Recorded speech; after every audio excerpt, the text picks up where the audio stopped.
camera on, and the reason we have the camera on is because when it comes to regional matters, we think it's terribly important to make sure that all of our community know what you're out here talking about, and so it will be put on our website later on. So, perfect.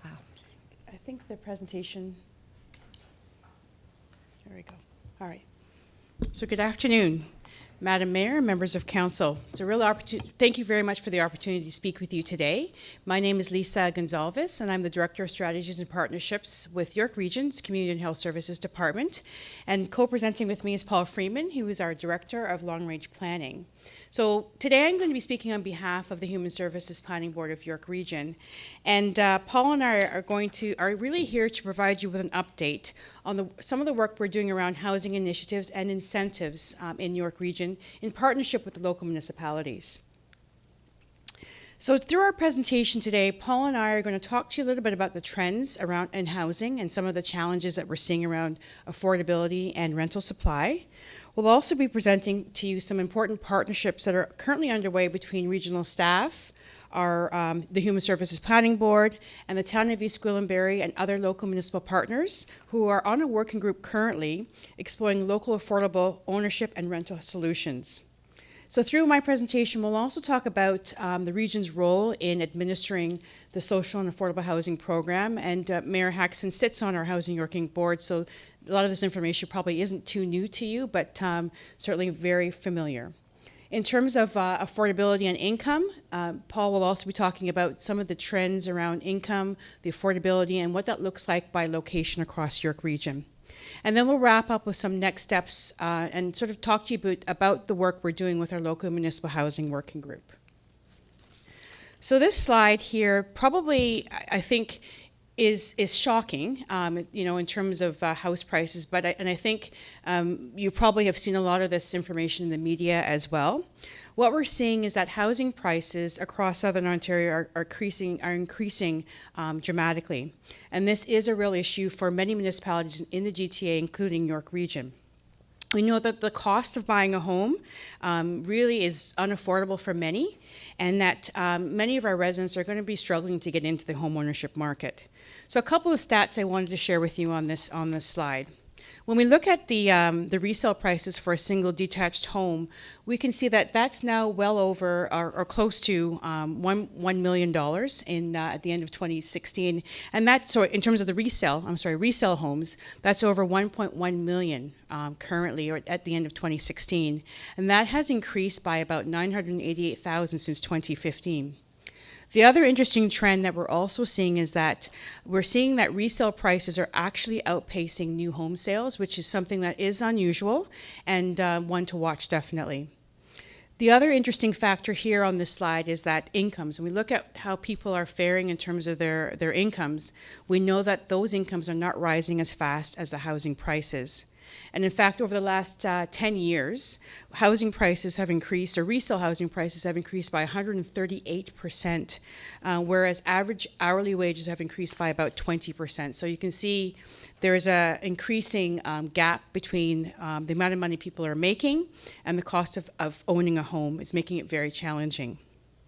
Also, I wanted to point out that because of this increasing gap, we used to think about affordable housing being an issue for people who are lower income, but now we're seeing that this is a challenge for those who are mid and higher income ranges as well.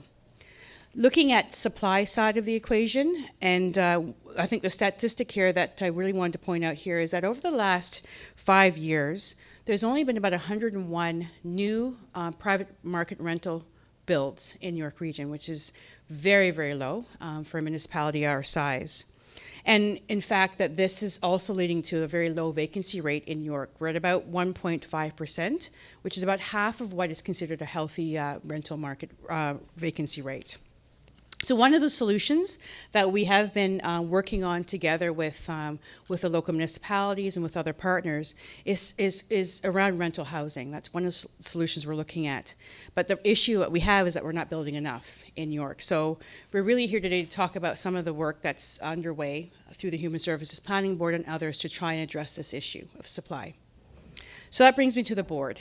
So the Human Services Planning Board is a group that was established by Council a number of years ago, and it has grown over the years. There's been membership now from IBM and private sector. We have membership from various school boards, the university and college sector, a number of human services organizations. And primarily their role in York Region is to really advocate for more and better supports for some of those more pressing human services issues we're seeing in our region. The board itself is co-chaired by Town of Newmarket Regional Councillor Taylor and Susan LaRosa, who was the former director of the York Catholic School Board. They have been primarily looking at a lot of the data and trends, the socioeconomic data, and of course the housing trends have stood out significantly for the board. And so they've really started to focus a lot of their advocacy and actions around how do we get ahead of the supply issues in York Region? How do we start to address some of the affordability issues that we're seeing? And they've decided to focus their advocacy around employment, which is one side of the equation. The other part I wanted to talk to you about is around housing. And they are focusing on the lack of rental supply. So those statistics I showed you earlier, we want to get beyond the 101 units that have been built over the last 5 years and increase that. So what have they been doing? So on the advocacy side of things, they've been talking a lot about the need to make rental happen in York Region. And they have been specifically doing a lot of work to campaign around the issues and why it's important to have a good mix of housing in York Region. And rental has been the key area of focus. They've been advocating to other levels of government, and I'm sure you've seen and heard of the several announcements that have been happening federally and provincially. I think we've joined the bandwagon of many other advocacy groups, whether they be FCM or AMO, and we've been advocating and using the platform of Make Rental Happen as York Region's voice in those discussions. This awareness raising has also led to a number of partnerships around research, and which has sort of been the precursor to some of the local work we're doing with the municipalities around housing incentives. So as part of this work, Ryerson University, we partnered with them to do some research that looked at case studies across Canada and Ontario and in New York, looking at various tools that we could maybe use at the regional and local municipal levels to spur on private market development. We've already started to see some results, and the one I wanted to mention was the partnership and the work that's happening in the town of Newmarket. So when the campaign was first launched a couple of years ago, the town and the region were approached by a developer who was interested in building rental on a property on Davis Drive, just across from the hospital. And through this discussion and the work together with the town and the region and this developer, Regional Council and the town of Newmarket agreed to defer development charges for up to 36 months on that particular project. The town also deferred building permit fees and cash in lieu of parkland for up to 36 months as well. And in return, we're going to get a rental development of about 225 units on Davis Drive in Newmarket. So again, this one project, while it may not seem huge, but given our trends, it is significant for York at this point. We're hoping that through our discussions, through our partnerships, that we can actually have more projects like this in other parts of the region. And as I mentioned before, the province and the feds are listening. And a couple of weeks ago, the province did introduce their Fair Housing Plan, which includes a number of actions that are both targeted towards municipalities and other organizations to make housing more affordable for home buyers and renters. So in terms of, I wanted to just talk a little bit more about our regional role in administering social and affordable housing across the region. So on this slide, what this is really showing you here is that we have housing in every municipality that's administered by York Region. Approximately 40% of the units are for seniors. There is a total of about 6,800 units in total in the social and affordable housing portfolio, and 40% of those are earmarked for seniors. We have about 67% of the units have rent subsidies, and those subsidies make those rents more affordable for those households. Those households are selected from a wait list, and for the most part, it's done chronologically. We have over 14,000 households on that wait list. So again, we're not building enough housing for even that group. The remaining 33% are market rent units. In terms of the specifically, Housing York Inc. Is the region's housing corporation, and actually I just want to introduce Rick Farrell, who is our general manager of housing, and he supports and oversees that portfolio. And the Housing York buildings are represented with the blue dots on the map.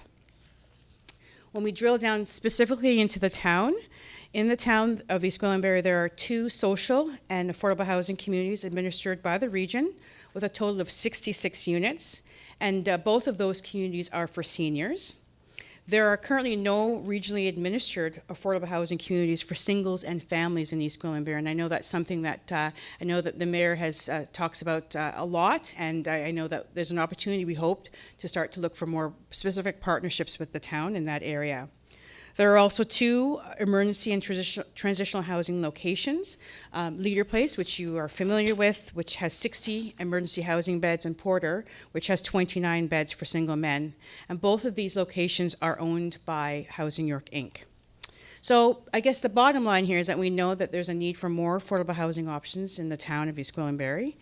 We also know that there's a significant amount of growth that's expected to come here, and I think this is an opportunity for us to start talking about creating some of those housing options.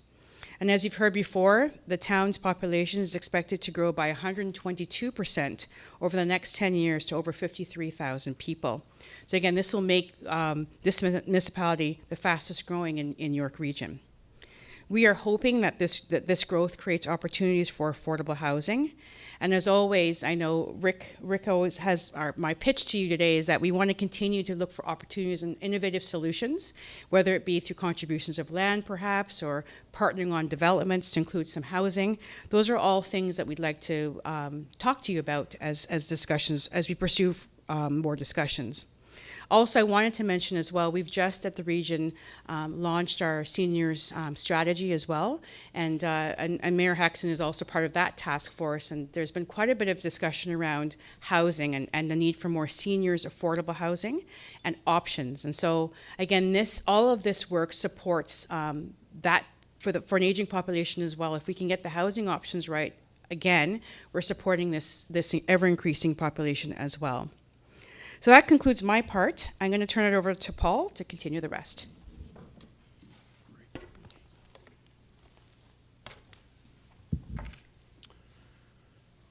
Thank you very much, Lisa, and thank you and good afternoon, members of council. So as you heard, there are 2 significant issues. We have a low rental supply across the region, and we have a shortage of, we have a rental and affordable ownership problem. The affordability is growing across the region, and it's significant. So over the next few slides, I'm going to take a little bit of time to describe the ownership affordability and what it means in York Region. And just before I do that, I'll note that the regional official plan does have targets for affordable housing in it. It has a 25% target across the region, and it has as well a 35% target across the centers and corridors for planning for new housing units in our region. So I'm gonna, this is a preview actually of some material that we'll be presenting to council in June, and it comes out of our measuring and monitoring work that we do annually for affordability in the region, and this is as of 2016. And I'm going to focus on just housing ownership in the next couple of slides.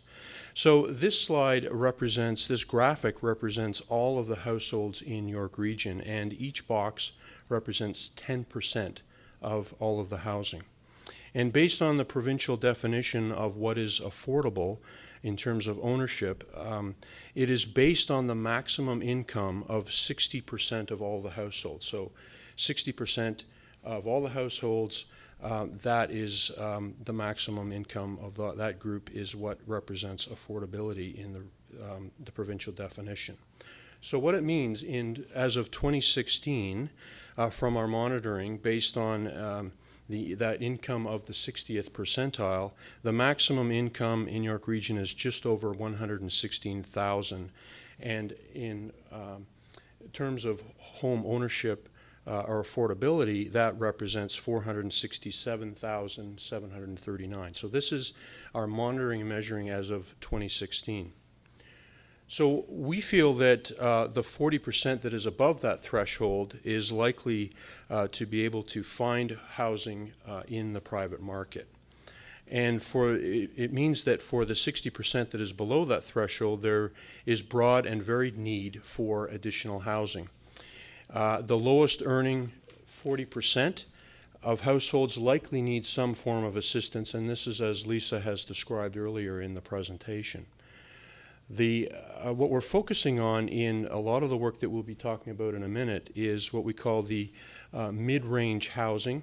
And so households in the upper end of the affordability range may be able to find market housing, but there may be difficulty particularly based on the housing price escalation that we've seen in the last year.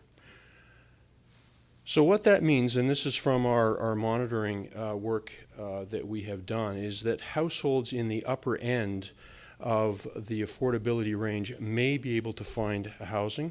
Part of that means the affordability of new homes when compared to the maximum threshold is very difficult. 43% of new homes are considered to be affordable based on the definition.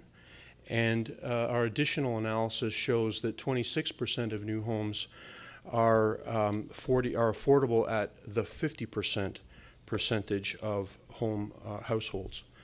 And in turn, 14% of new homes are affordable at the 40% of population. So the gap in the market continues to grow, and it varies across the geography, which I'll speak to in a moment. So what we did, as noted, we are meeting our ownership targets of affordability based on the provincial definition, and that's a target region-wide. However, it is unequally distributed across the region in terms of ownership affordability between the municipalities. And on the map, you can see that the percentages of new ownership units identified as affordable in each local municipality are on here based on our 2016 monitoring exercise.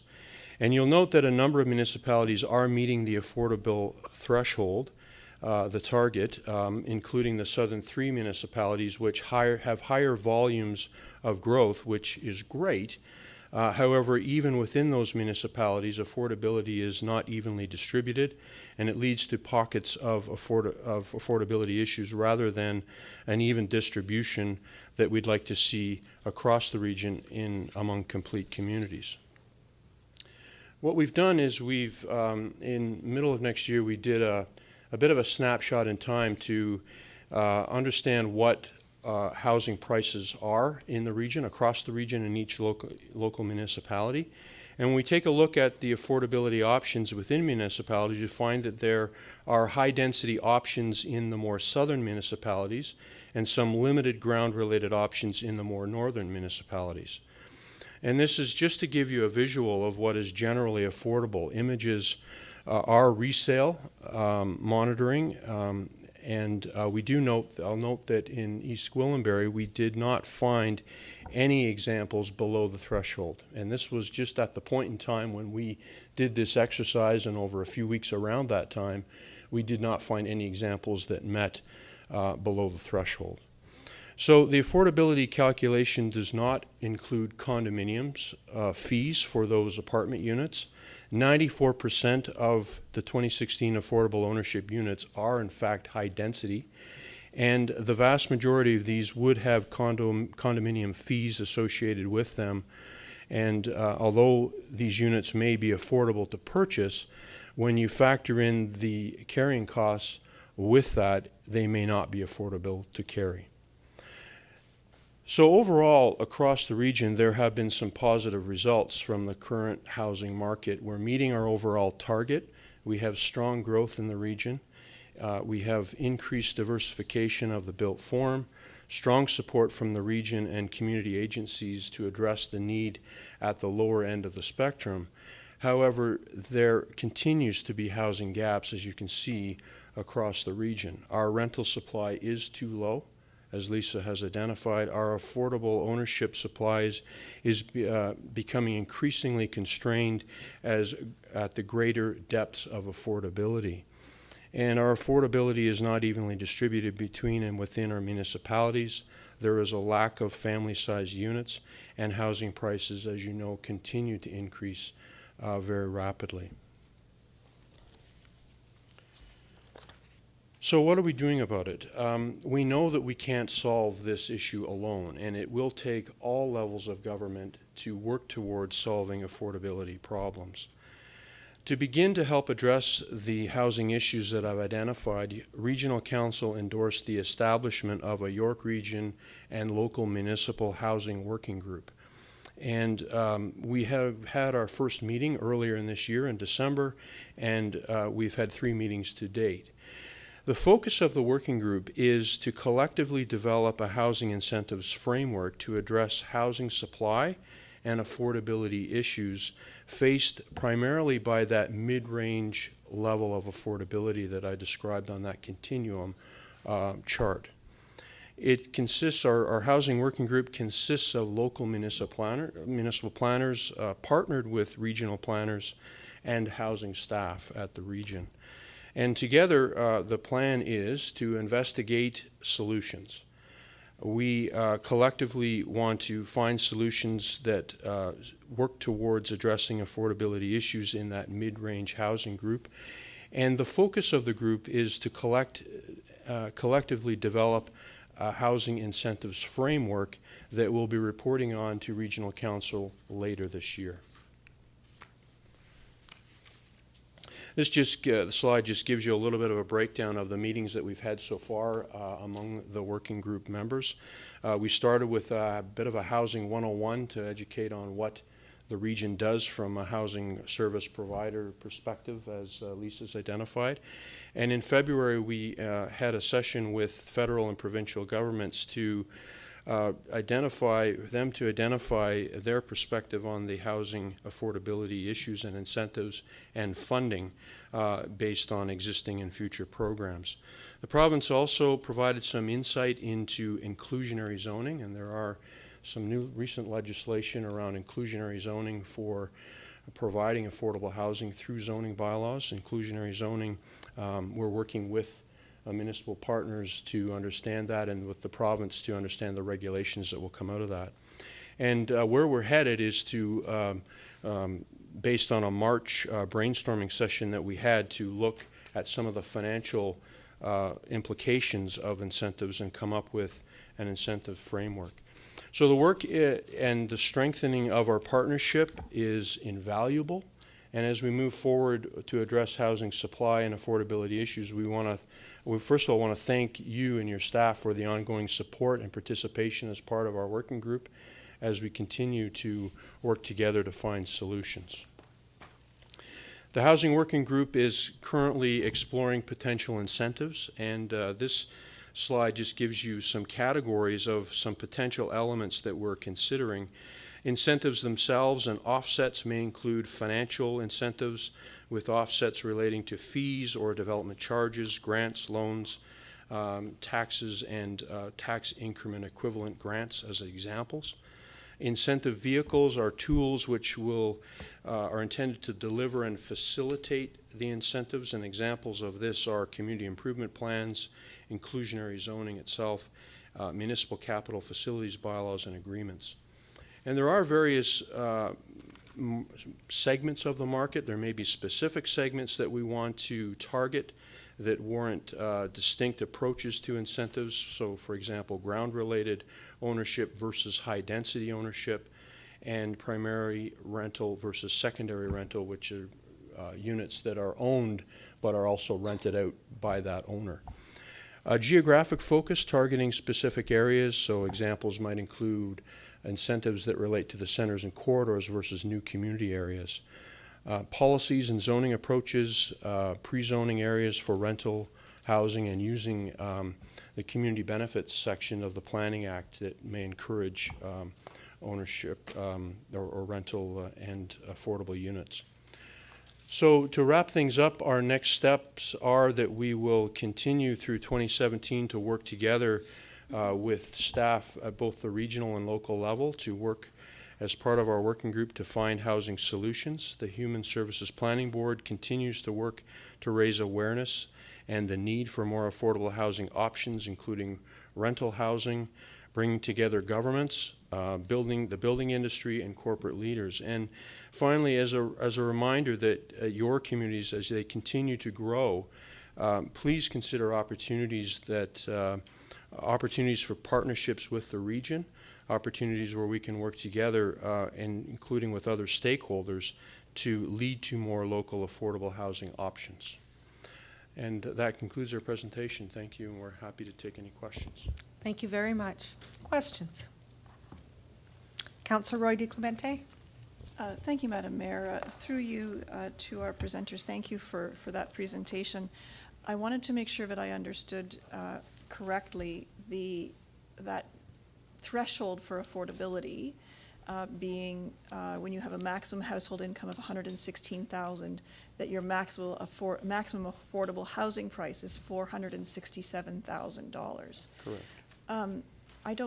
Right now there are 132 houses for sale in East Gwillimbury, and one of them meets that criteria.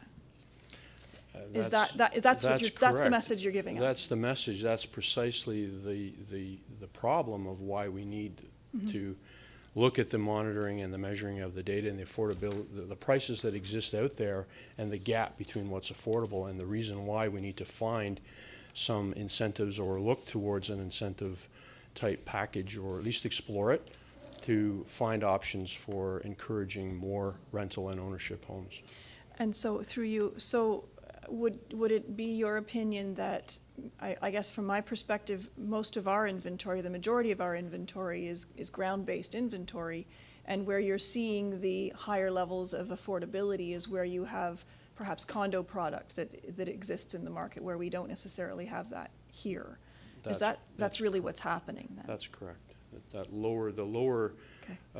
Three municipalities in the southern part of the region are essentially meeting that affordability target. They're able to do it easier because of the higher density product. Okay. And if I may, one further.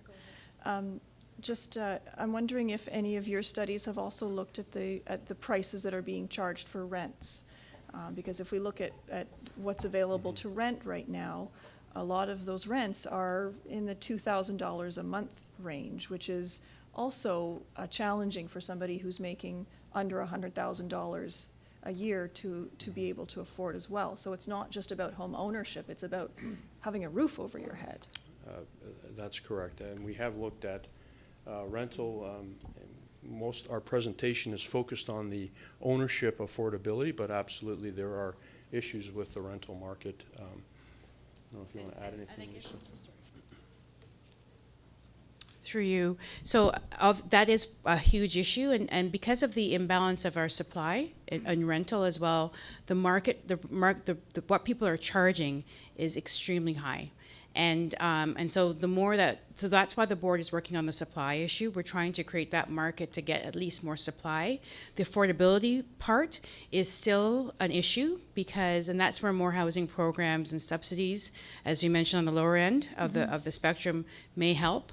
But that's also, again, why we're looking at employment, because again, jobs and the types of jobs that we have in York Region, there's a real push for more high-skilled jobs as well, because we do have highly skilled labor force in York, but not necessarily the jobs to match that. So it's a combination of activities that we're undertaking at the region to try and look at this in a more holistic way. So it's a very good point. Thank you. Councillor Persichini? Thank you, through you, Madam Mayor. It's really a eye-opener, the presentation was very good, thank you. I know it's pretty hard to answer this question. Two questions. Is the next 3 to 5 years, what concerns or what challenge are we going to have in York Region regarding, the houses and living and properties that you can answer? And the next question is, what could we do to help from EG? What can we expect of us to do? I'll start. The first question relates to what do we see in the next 5 years? Continued, divergence between incomes and housing prices. We've seen that very rapidly over the last year particularly. But what we want to see is more work with our development industry, work with builders of housing to try and find solutions, to find partnerships, and I think that is really, to answer your second question, what we can work towards together. At a staff level, we will work to develop a framework for some options for councils. It's almost like a menu or a pick list of certain types of incentives that may be in the framework that can be used. But we also want to develop partnerships as well to encourage more purpose-built rental and encourage more affordability at that mid-range level, which is what we're really focusing on today. Thank you so much. I think it's so important that we stay connected with the region. So a lot of the stuff that we're partnered up in a lot of the stuff. So I thank you. Councillor Young. Thank you, and thank you for your presentation. I guess first and foremost, I wish you luck. It's a huge, a tremendous task that you have before you, and it's not a new one. But with the way things are, I don't know how you're going to achieve it. It is mind-boggling, because if you talk about incentives to get people to do things, well, if the incentives that you have right now were working, you'd have more people on board. And with the development industry, unless there's something there that's really going to look good to them, or you can legislate them into doing it, I don't know how you're going to get to where you need to get to go. Looking at the cost of housing right now, and even in East Gwillimbury, when you look at residential rental units, nobody can afford to go and buy a house in East Gwillimbury and turn it into a rental property unless it's multiple units.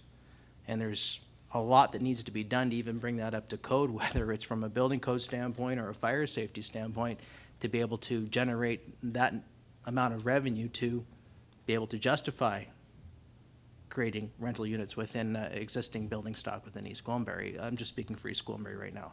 So I don't know how you're going to do it. I look at what we have here, and I know Councillor Johnson and I have had a conversation with this, and Councillor Johnson, I thought, had a really good idea. If you're really serious about building affordable units, and if you want to have municipal partners, then we need to look at what our inventory is right now with municipal assets. We have community facilities in this municipality. Why are we not going up? Why are we not building within the hubs? And not just East Gwillimbury, but you look at the other 9 or the other 8 municipalities in this region, and also existing regional facilities themselves. Do we start looking within ourselves and trying to invest the money there, as opposed to going out and finding a developer which may or may not put development stock in place for rental housing? So I don't know. I think you have a huge task ahead of you. I think if you're going to solve the problem, I think one place we may want to look is inward, and seeing what we have as a collective that we could put up within our own communities and build from there. I still think this was Councillor Johnson's idea. I can't take credit for it, but I think it's a good one, to look at our own facilities, which we have developed in our urban cores, as urban as we are in East Gwillimbury, but to build from there where we already have servicing, we already have transit, we already have other amenities which complement and would complement affordable housing. I think that could be something that we could explore. Thank you.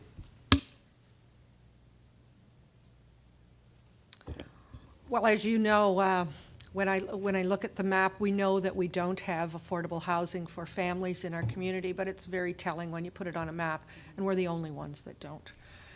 It's something that we talk about here on a regular basis. Many years ago, I believe East Gwillimbury was a leader in allowing auxiliary suites into homes long before that was discussed at the region and the provincial level. And so for many years we've had, in essence, some type of secondary suites within existing homes, and that seems to have worked fairly well. It addresses the issues of families in the community and making sure families are supporting families. Our fire department is quite involved with that in making sure that when people apply, that it is a safe environment that they're living in. And you'll see quite often in the paper, when it's an apartment for rent in East Gwillimbury, it'll say certified or inspected, to say that there is a quality level to it. But we know that there's a lot of people that live in East Gwillimbury and other municipalities in, we call it below ground, in many cases that are very substandard. We have opportunities now in East Gwillimbury that some other municipalities do not have, and that's the fact that we are growing. And we have land that is designated for multi-use facilities that have not come on stream yet. And when I look at Davis Drive and the project that's taken place there with it being rental, and in fact a couple of the floors are a number of suites that will actually be subsidized for families, I think that's another opportunity that we need to take a look at. While we have some hubs and corridors in the municipality, to me, the greatest opportunity we have is Green Lane and Yonge area that is growing, and if we can get some opportunities with developers at that point to share. They have the land, they're building already. Can we take a look at something like Davis Drive that's taking place as well? It's not good enough to have seniors housing, and we do in East Gwillimbury, both in Holland Landing and in Mount Albert, but the numbers are so small that it hardly touches the need. So we continue to work at it, and we'll continue to see if we can partner with other organizations, builders, et cetera, and take a look at our own stock and see what we have, or something that may be being redeveloped, that there may be some opportunities to partner with commercial people as well to see if that will happen. But it's a tough road, and we've seen the change even in the last year and a half when we've had new development coming in, and you see the signs on the road that will say $599,000 for a townhouse, and by the time they get to the opening day, they're $799 or $899, and that's not affordable. So we'll work with it, we'll work with you, we'll work with whomever. Now's the time to put the affordable housing in East Gwillimbury so we don't have issues with neighbors and social issues that they don't want it in an area. We build it all at the same time, and we are one community. So thank you very much for coming out. Thank you We very really much. appreciate it. Thank you.